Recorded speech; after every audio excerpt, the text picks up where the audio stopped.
Պուրիտանները, ամենօրյա ընթերցանություն, Վիլյամ Գաթրի, օր հուլիսի 20։ Ուրեմն եթե մեկը Քրիստոսումն է, նոր ստեղծված է, հիները անցան, ահա ամեն բան նոր եղավ։ 2 Կորինթացիս 5-րդ գլուխ 17-րդ խոսք։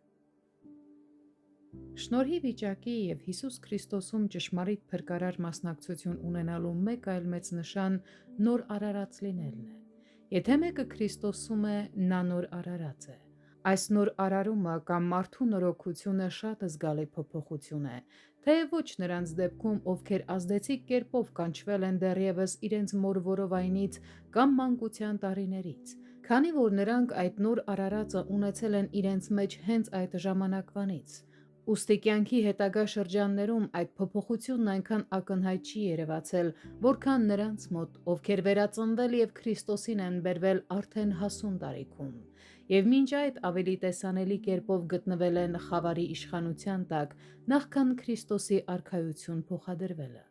Սակայն բոլոր նրանց մեջ, ովքեր իրավամբ կարող են իրենց Քրիստոսին պատկանող համարել, այս նոր արարածը պետք է լինի, թեև ոմանք փորձառաբար այդքան չեն ճանաչում իրենց նախկին, հակառակ բնավորությունն ու վիճակը, որքան մյուսները։ Պատճառն այն է, որ նրանք իրենց գործնական կյանքի մեջ մյուսների չափ չեն գտնվել խավարի իշխանության տակ։ Այս նոր արարածը կոչվում է նոր մարդ, ինչը ցույց է տալիս դրա ամբողջական ընդգրկումը։ Սա պարզապես նոր լեզու կամ նոր ձեռք չէ, այլ նոր մարդ։ Մարդու մեջ դրվում է նոր կյանքի և գործունեության մի սկզբունք, որը նոր սիրտն է։ Եվ հենց այս նոր կյանքի սկզբունքը ծնում է կյանքի գործեր, կամ նմանություն նրան, ով ստեղծեց այդ սիրտը։